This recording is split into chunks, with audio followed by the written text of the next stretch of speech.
주간에 우리가 레위기서의 축복을 보았습니다. 레위기서의 복은 하나님께서 이스라엘 백성들에게 주신 복인데요, 하나님의 말씀을 순종할 때 주시는 복입니다. 하나님께서는 그 순종하는 이스라엘 백성들에게 하나님께서 여러 가지 필요를 공급해 주시고 평화를 주시고 전쟁에서 승리하게 하시고 하나님이 임재하시고 동행하신다는 그런 약속의 말씀을 우리에게 주셨습니다. 이 모두가 하나님께서 주시는 복입니다. 오늘은 이제 민수기서에 나오는 하나님의 복을 살펴보고자 합니다. 오늘 민수기서에서 읽은 이 말씀은 구약의 축도라고 합니다. 여러분, 매주마다 목사가 예배 마지막에 축도를 하지요. 그 축도는 신약의 축도입니다. 고린도후서 13장 13절의 말씀을 가지고 축도하는 축도인데요, 여러분, 그것은 신약의 사도가 했던 축도를 목사가 하는 것입니다.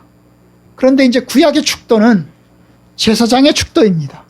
제사장이 이스라엘 백성들을 위해서 하는 축도가 바로 이제 오늘 민수기서에 나오는 축도입니다.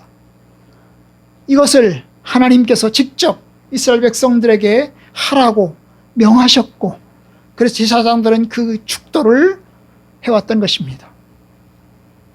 여러분, 오늘은 이제 그 축도의 말씀을 함께 생각해 보면서 하나님의 은혜를 또 함께 받고자 합니다. 여러분, 하나님께서는 12지파를 주셨습니다. 그 12지파 가운데 하나님이 선택한 지파가 세 번째 레위지파입니다. 네 번째 유다지파에서 예수님이 태어나셨지만은, 다윗 왕이 태어났지만은 하나님께서 성전, 성막을 지키는 일을 담당하는 지파로 레위지파를 선택하셨어요. 레위지파는, 레위 사람들은 하나님의 성전, 성막의 여러 가지 기물과 여러 가지 제도들을 돕는 일을 감당해 왔습니다.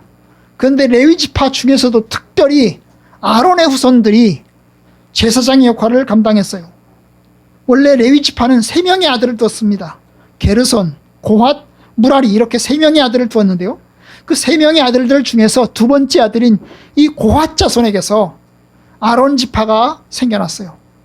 아론 지파는 하나님의 선택한 레위 지파의 모든 자손들 중에서 성전을 관할하고 성막을 관할하고 예배를 관할하도록 하나님께서 불렀습니다. 그래서 그들을 제사장으로 선택하셨습니다. 그래서 이제 제사장을 수행하면서 성전과 성막의 일을 주관하도록 하신 겁니다. 제사장이 하는 일은 크게 두 가지입니다. 하나는 백성들의 편에서 백성들을 위해서 하나님께 예배드리고 제사 지내고 백성들의 죄를 용서받기 위해서 하나님께 기도하고 간구하는 일을 합니다. 결국 백성들의 편에서 하나님께 기도하고 중보하는 일을 하는 겁니다. 성막에서 제물을 바치고 또한 이제 백성들에게 하나님 말씀을 가르치는 일을 하는 거죠. 그런데 또다시 하나님 편에서 하는 일이 있습니다. 제사장이 하는 하나님 편에서 하는 일이 뭐냐 하면 바로 백성들에게 축복 기도를 하는 겁니다. 하나님의 말씀을 가르치면서 축복 기도를 하는 것이 하나님 편에서 하는 일입니다. 오늘 이제 하나님 편에서 하는 일 중에 하나인 이 축도에 관한 이야기를 오늘 보고자 하는 것입니다. 한번 보겠습니다. 6장 22절, 여호와께서 모세에게 말씀하여 이르시되, 하나님께서 아론에게 직접 말한 것이 아니고 모세를 통해서 아론에게 전달하게 하셨습니다. 모세는 그 당시에 선지자였던 것입니다. 하나님의 지도자였습니다. 그런데 이 선지자들은 때 나타나는 것이 바로 선지자입니다. 제사장이 부패하거나 제사장이 하나님 말씀대로 제대로 실행하지 못할 때 선지자들을 통해서 제사장을 책망하고 제사장을 가르치도록 하는 것이 선지자입니다. 이때만 하더라도 제사장이 이제 세워지긴 세워졌지만, 아론과 그 아들들이 제사장으로 세워지긴 세워졌지만 충분하고 완전하게 세워지지 못했습니다. 그래서 이제 하나님께서 모세를 통해서 아론과 그 아들들에게 이야기하라고 하신 겁니다. 그럼 아론에게 뭐라고 얘기하라는 거죠? 바로 오늘 말씀이 그러합니다. 아론과 그의 아들들에게 말하여 이르기를, 아론과 그 아들들에게 이야기해라. 뭐라고요? 너희는 이스라엘 자손을 위하여 이렇게 축복하여 이르되, 너희들은 이스라엘 자손을 축복해야 될 의무를 가진다. 너희들은 이스라엘 백성들을 위해서 복을 빌어야 된다. 여러분, 축복이란 말이 무슨 뜻이냐면 복을 빈다는 거죠. 복이 내려오기를 기도하는 것, 간구하는 것을 축복이라고 합니다. 축복. 하나님이 복을 내려주시도록 간구하고 말하는 것이 축복입니다. 그런데 여러분, 아론의 아들들, 아론과 그 아들들이 해야 되는 게 뭐냐면 이스라엘 백성들을 축복, 하나님께서 복을 내려주시기를 간구하고 기도하는 일을 하라는 겁니다. 그럼 뭐라고요? 뭐라고 간구하고 뭐라고 기도하고 축복해야 합니까? 24절, 여호와는 내게 복을 주시고 너를 지키시기를 원하며 여호와는 그의 얼굴을 내게로 비추사 은혜 베푸시기를 원하며 여호와는 그 얼굴을 내게로 향하여 드사 평강 주시기를 원하노라. 여러분, 여기 보면 이제 이 원하노라라는 말이 있습니다. 이 원하노라는 말은 원래 성경에는 없습니다. 이 원한다는 게 뭐죠? 하나님이 너에게 복을 줬으면 좋겠어. 하나님이 너에게 복을 주시기를 바래. 이런 뜻이잖아요. 그죠? 그런데 이 바래, 원해, 이런 말은 성경에 없습니다. 그럼 원래 뜻은 뭐냐면 여호와는 내게 복을 주실 거야. 너를 지켜주실 거야. 여호와는 그 얼굴을 내게로 비추사 은혜 베푸실 거야. 여호와는 그 얼굴을 내게로 향하여 드사 평강 주실 거야. 이렇게 말하는 겁니다. 여러분, 이제 이 축도를 보면, 교회에서 하는 이제 오늘날 축도를 보면요, 교회마다 조금 다릅니다.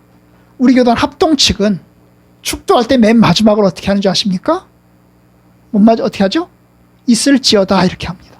그렇죠? 예수 그리스도의 은혜와 하나님의 사랑과 성령의 교통하심이 너희 무리와 함께 있을지어다라고 있을지어다라고 얘기합니다.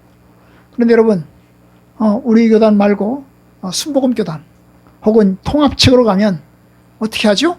있을지어다라고 안 하고 뭐라고 그러죠? 있기를 원합니다. 축원합니다. 이렇게 얘기합니다. 있기를 원한다는 말은 명령형이고 있을지어다, 있으라, 명령형이고, 그 다음에 있기를 원합니다 라는 말은 뭐예요? 명령형이 아니고 간구죠. 간구. 있기를 원합니다. 하나님이 내려주세요. 이럽니다. 어느 것이 맞을까요? 여러분, 성경의 표현들은 있을지어다 입니다. 있기를 원한다가 아니라 있을지어다입니다. 그런데 여러분, 우리는 하나님이 아니잖아요. 목사가 신이 아니잖아요. 신이 아니기 때문에 있을지어다라고 얘기를 못하는 거죠. 있어라 말을 못하는 겁니다. 왜냐하면 복은 누가 주세요? 하나님이 주시잖아요. 하나님이 내려주시는 거잖아요. 그러니까 목사가 있으라고 얘기할 수가 없는 거예요. 그러다 보니까 완곡하게 있기를 원한다라고 이야기하는 겁니다. 여러분, 이 축복의 말씀은, 이 선포문은 덕담이 아닙니다. 그냥 인간이 좋자고, 사람이 좋자고 하는 말이 아닙니다. 사람이 생각해서 나온 게 아닙니다. 그냥 우리가 하고 싶어서 하는 게 아닙니다. 하나님께서 하라고 명령하셨고 주의 사도가 그렇게 하셨기 때문에 하는 것입니다. 하나님이 친히 말씀하셨어요. 그렇게 해라. 너희들은 그렇게 복을 선포해라. 선언해라. 그러면 내가 복을 주겠다. 복을 주겠다. 라고 이야기하는 겁니다. 그러면 복을 주시는 주체가 누구죠? 하나님이십니다. 여호와께서 오늘 말씀에 보면 3번 나옵니다. 하나님이 복을 주시고 하나님이 그 얼굴을 비추시며 하나님이 얼굴을 드사 평강 주신다. 결국 복을 주시는 분 하나님이십니다. 우리가 이것을 명확히 해야 합니다. 하나님이 복을 주셔야 형통하고 하나님이 복을 주셔야 우리가 살 수 있습니다. 우리가 복을 만드는 게 아닙니다. 하나님이 주시는 겁니다. 그러면 우리가 어떻게 해야 될까요? 하나님을 신뢰하고 하나님을 바라보고 하나님을 의뢰해야 합니다. 하늘에서는 주 외에 누가 있으리요? 이것이 시편 기자의 고백인데, 주님, 이 세상에서 주님밖에 누가 있겠습니까?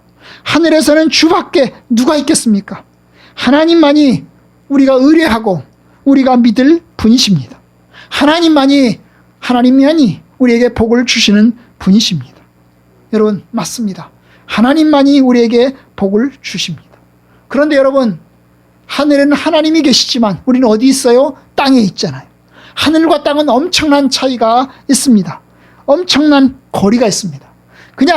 여러분, 그냥 기계적인 거리만 있는 것이 아닙니다. 여러분, 하나님과 우리 사이에 엄청난 거리가 있는데 하나님은 죄가 없으시다는 겁니다. 그런데 우리는 죄가 있다는 겁니다.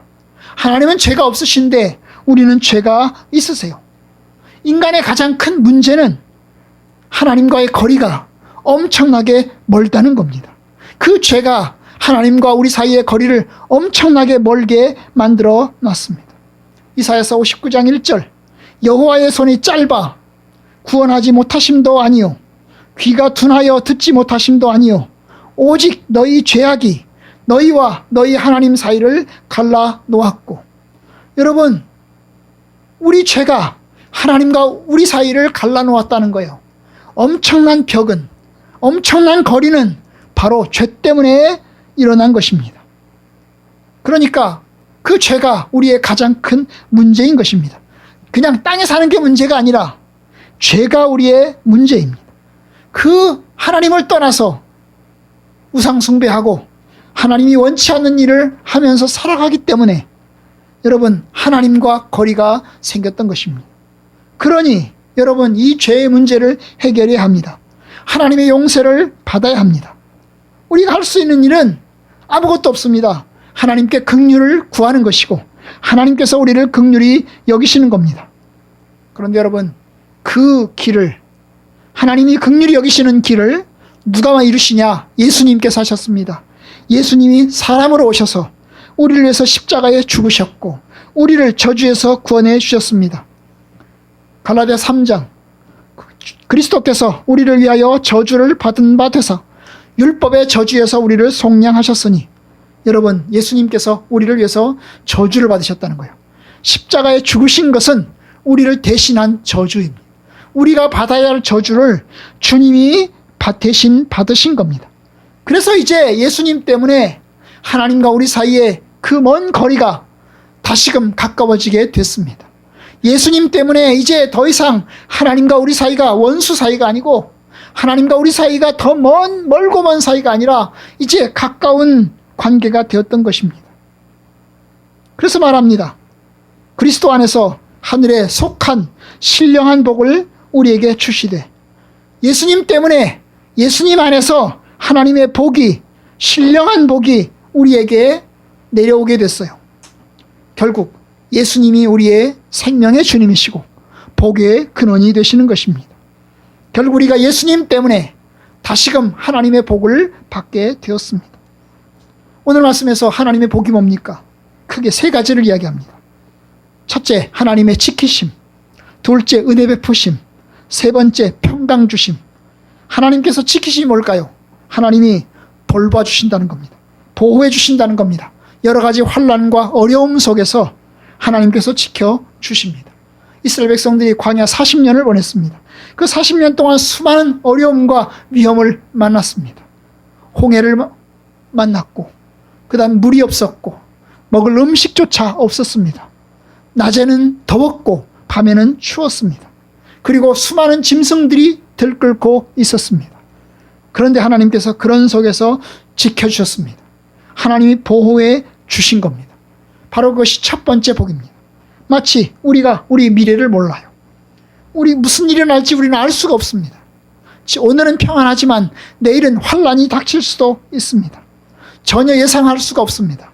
그런데 하나님께서 약속하십니다. 내가 너를 지켜주리라. 하나님께서 우리를 지켜주신다는 겁니다. 이 말은 환난이 없다는 말이 아닙니다. 고난을 당하지 않는다는 말이 아닙니다. 좋은 일만 생긴다는 것이 아닙니다. 어려운 일은 아예 만나지도 않는다는 것이 아닙니다. 이스라엘 백성들을 보세요. 이스라엘 백성들이 어려운 일을 안 만났습니까? 그들은 수많은 어려운 일들을 만났습니다. 수많은 적들을 맞닥뜨렸습니다. 그들이 애굽을 떠나서 가나안으로 가는 길에 처음 만난 적이 아말렉입니다. 여러분, 그 아말렉은 이스라엘 백성들 후미에서 공격을 했어요. 이스라엘 백성들은 전혀 군대가 없었고 지키는 병사도 없었습니다. 그냥 걸어갈 뿐이었습니다. 그런데 이 아말렉이라는 족속들이 갑자기 나타나서 이스라엘 백성들을 뒤에서 공격해서 사람들을 죽이기 시작했습니다. 이것이 이스라엘 백성들이 만난 어려움이었습니다. 전혀 예상할 수가 없던 어려움이었습니다. 그들은 앞에 홍해를 만났습니다. 여러분, 그들은 홍해가 있을 줄 몰랐습니다. 그냥 광야를 걸어가면 될 줄 알았습니다. 그런데 광야를 걸어가던 길에 어느 날 큰 바다를 만나게 된 것입니다. 홍해를 만나게 됐어요. 이 홍해를 건너가야 됩니다. 그런데 뒤에 쫓아오는 병사들이 있습니다. 바로 이집트의 병사들이 쫓아옵니다. 큰 위기와 어려움을 만나게 됐어요. 결국 앞에도 어려움이고 뒤에도 어려움이었습니다. 사방이 다 어려움이었습니다. 백성들은 깜짝 놀라서 그들은 울부짖기 시작했습니다. 우리가 이제 여기서 죽었다. 이제 큰일 났다. 우리는 죽을 수밖에 없게 되었다. 여러분, 그래요. 하나님께서 지켜주신다는 것은, 하나님이 보호해 주신다는 것은 어려움을 안 만난다는 게 아닙니다. 어려움을 만나고 위기를 만나고 고난을 만납니다. 홍해를 만나고 아말렉을 만나는 것처럼 큰 위기와 어려움을 당하는 것입니다. 그런데 하나님이 지켜준다는 말은 그러한 위기와 어려움 속에서 하나님이 돌보신다는 것입니다. 여러분, 신약의 성도들을 보세요. 신약의 성도들도 역시 큰 위기와 어려움을 만납니다. 가난도 경험합니다. 질병도 경험합니다. 그리고 핍박도 경험합니다. 죽음도 경험합니다. 그런데 하나님께서 지켜주시는 겁니다. 그 속에서 하나님이 지켜주시는 겁니다. 마치 여러 시험을 만나면서 그 시험 가운데서 하나님이 지키시고 돌보시는 것처럼 여러분, 우리가 어려움을 만나요. 그런데 주님께서 지켜주세요. 예수님이 하신 말씀, 내가 그들에게 영생을 주노니 영원히 멸망하지 아니할 터이요 그들을 내 손에서 빼앗을 자 없으리라. 여러분, 하나님의 백성들을 여러 적들이 위협합니다. 가장 큰 적이 누구입니까? 사탄, 원수마귀 사탄입니다. 원수마귀 사탄이 우리의 영혼을 죄 가운데 무너뜨리기 위해서, 쓰러뜨리기 위해서 온갖 유혹으로 우리를 쓰러뜨리려고 노력합니다. 여러분, 그 원수마귀 앞에 우리가 이길 수가 없습니다. 왜냐? 원수마귀는 영물이고 우리는 인간에 불과합니다. 우리는 이길 수가 없어요. 우리의 머리로 이길 수가 없어요. 그런데 누가 지켜주세요? 하나님께서 지켜주십니다. 지킨다는 말은 육신을 지킨다는 말이 아닙니다. 우리의 영혼을 지킨다는 말입니다. 우리 영혼이 하나님의 구원에서 배제되지 않도록, 하나님의 구원에서 떨어지지 않도록 하나님이 지켜주신다는 겁니다. 때로는 우리 육신을 망하게 하시면서 우리 육신에게 큰 고난을 주시면서 우리 영혼을 지키시기도 합니다. 우리를 때로는 죽이시면서 우리 영혼을 천국으로 인도하시기도 합니다. 그러니까 하나님의 우선순위는 우리의 영혼입니다. 우리의 육체가 아니라 우리의 영혼인 것입니다. 예수님께서 십자가에 못 박혀 죽으셨어요. 그의 육체는 결국 십자가에 죽으셨어요. 그러나 그의 영혼은 하늘에 있어서 주님과 함께 있어서 이제 우리에게 오실 날을 기대하고 있는 것입니다. 성도들이 넘어질 수 있습니다. 그러나 버림받지 않습니다. 예수님이 우리의 선한 목자로서 우리를 지켜주시고 건지시고 돌보아 주십니다. 두 번째 복이 뭡니까? 하나님이 은혜를 베푸시는 겁니다. 은혜 베푼다는 게 뭐죠? 하나님의 선물을 이야기합니다. 여러분, 은혜라고 하는 것은 받을 자격이 없는 사람에게 주시는 사랑을 이야기합니다. 여러분, 우리는 원래 죄인이었잖아요. 그런데 구원받았습니다. 여러분, 이것이 자격이 없는데 하나님이 그 은혜를 베푸신 겁니다. 예수님의 십자가를 통해서 주님의 죽으심 덕분에 우리에게 은혜를 주셨던 겁니다. 사실 우리 삶을 돌아보면 우리가 받을 자격이 있나 싶어요. 아까 기도하셨지만 우리가 일주일 동안 세상 속에 살아요. 세상 속에서 온전히 거룩하고 세상 속에서 완벽하게 하나님의 뜻대로 삽니까? 그렇게 못합니다. 우리는 여전히 부족합니다. 저도 저의 삶을 보면 여전히 부족한 것이 많았습니다. 지금도 여전히 부족합니다. 뭐 기도를 2시간, 3시간 하는 것도 아니고 다른 목사님들처럼 기도를 6시간, 7시간 하지도 못합니다. 그런데 예수님의 십자가 덕분에 하나님이 은혜를 주고 계십니다. 제가 잘나서 그런 건가요? 아닙니다. 제가 잘난 것 하나도 없습니다. 예수님의 십자가 은총 덕분입니다. 주님의 십자가 덕분에 은혜를 베풀어 주셨습니다. 사는 동안에 어려움도 많았고 힘든 일도 많았어요. 그 힘든 일과 어려움 가운데서 하나님께 부르짖었어요. 금식도 하고 철야도 하고 하나님 앞에 매달렸어요. 하나님 돌봐주세요. 돌봐주세요. 그런데 여러분, 그런 우리에게 하나님이 은혜 베푸셨습니다. 그 은혜는 당연한 게 아니에요. 우리가 부르짖었기 때문에, 금식했기 때문에 하나님이 주시긴 주시는데 그것이 당연한 게 아니에요. 왜냐? 금식해도 울부짖어도 주지 않을 수도 있습니다. 그런데 하나님이 주셨어요. 하나님의 은혜입니다. 하나님의 은혜예요. 우리에게 하나님을 아는 빛을 주셨습니다. 우리가 하나님을 아는 것도 하나님의 은혜예요. 우리가 예수 그리스도를 만나는 것도 하나님의 은혜예요. 우리가 예수 믿고 세례받는 것도 하나님의 은혜예요. 학교 생활하는 것도 하나님의 은혜고, 아침에 일어나는 것도 하나님의 은혜고, 밤에 잠을 자는 것도 하나님의 은혜입니다. 모든 것이 하나님의 은혜입니다. 여러분, 우리나라보다 일본이 훨씬 지진이 많습니다. 우리나라는 상대적으로 지진이 부족합니다. 아마도 그 과학의 판구조론에 보면 일본이 판구조론이 엇갈리는 데 있나 봐요. 그죠? 이 판들이, 여러 판들이 있잖아요.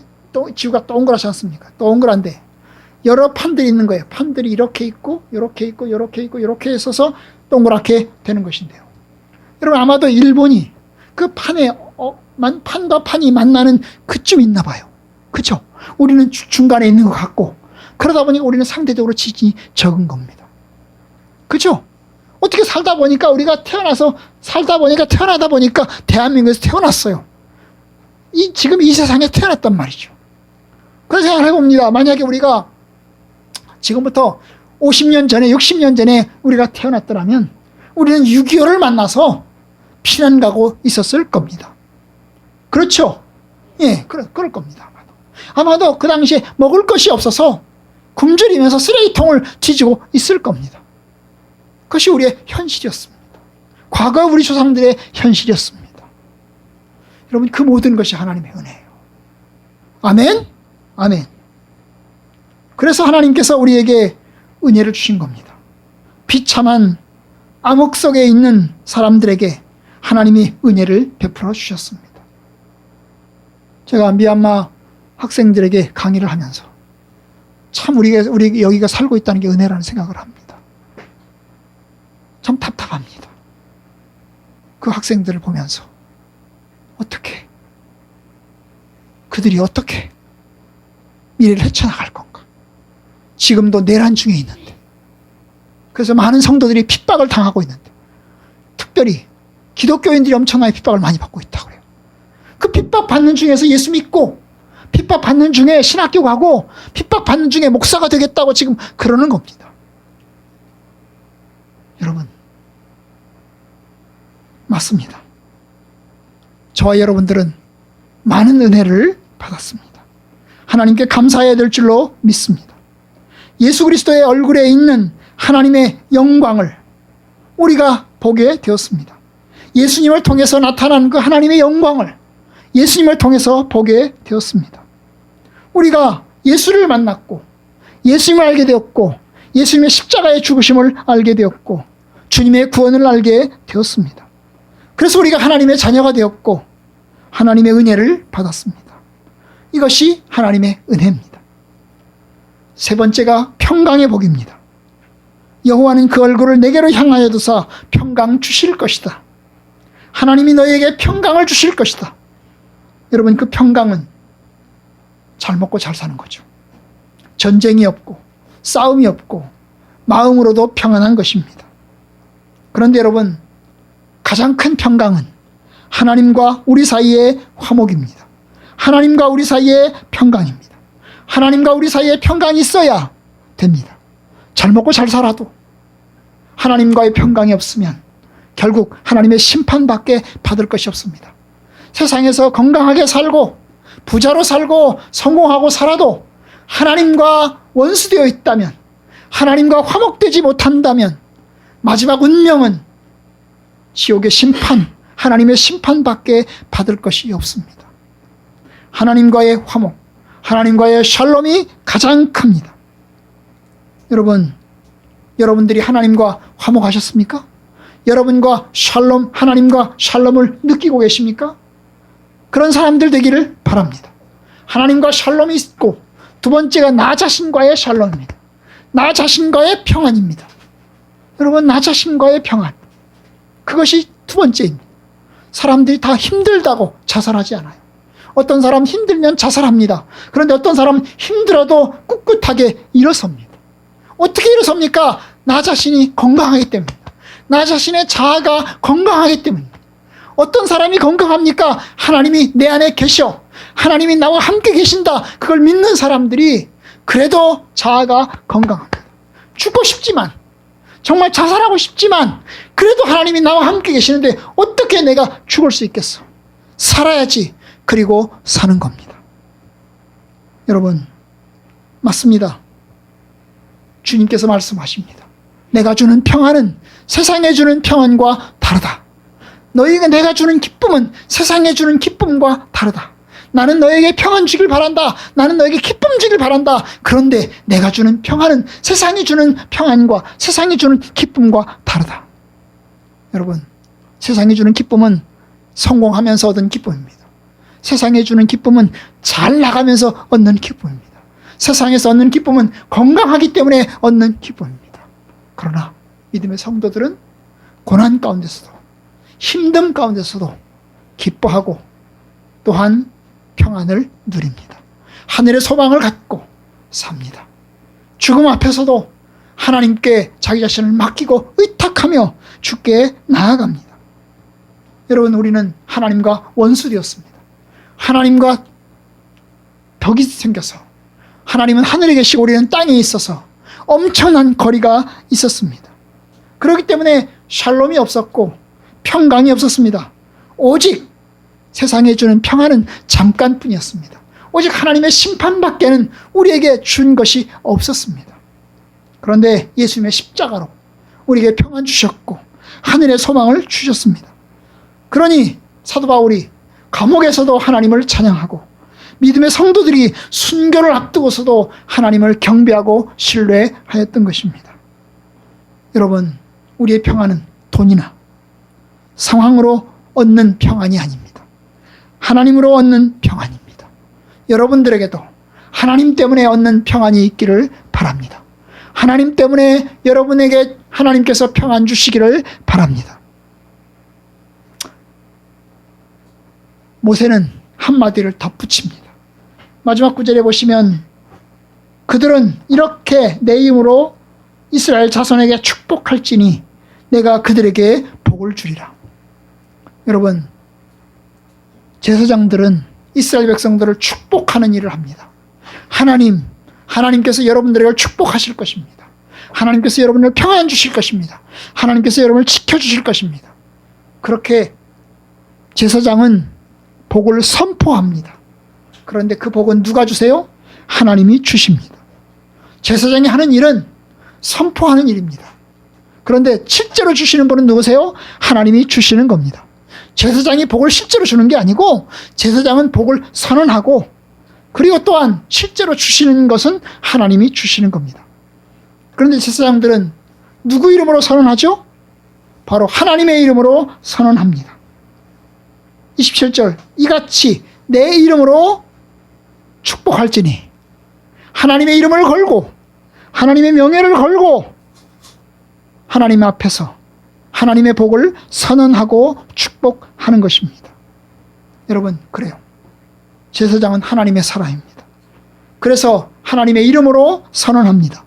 그러면 그 복을 주시는 분은 하나님이십니다. 오늘날 목사도 마찬가지입니다. 목사도 여러분 매주 마지막에 축도를 합니다. 하나님의 말씀을 전하면서 축복의 선언을 합니다. 목사가 잘나서 그런 게 아니죠.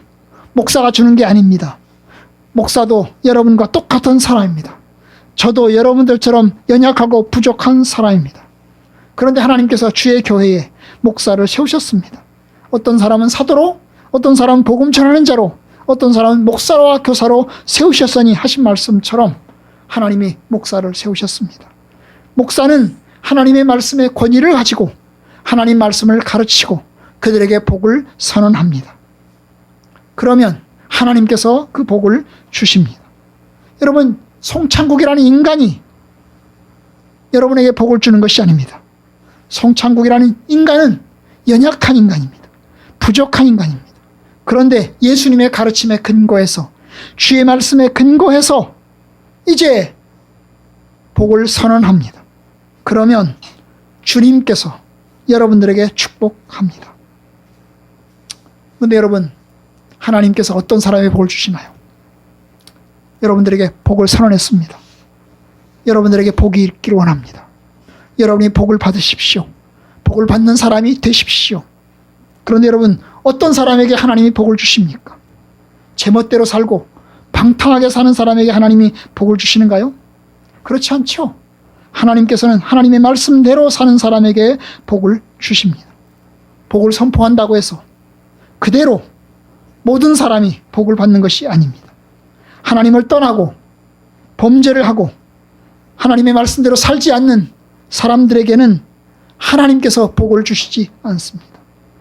하나님이 지키신다고 약속하지만, 하나님이 은혜 베푸신다고 약속하지만, 하나님이 평강 주신다고 약속하지만 하나님 말씀 떠나 사는 이들에게는 하나님께서 복을 주시지 않습니다. 이스라엘 백성들이 그러했습니다. 제사장들은 백성들에게 복을 선언했습니다. 여러분들에게 하나님의 복이 있습니다. 여러분들에게 평강이 있습니다. 여러분들에게 하나님께서 지켜주십니다.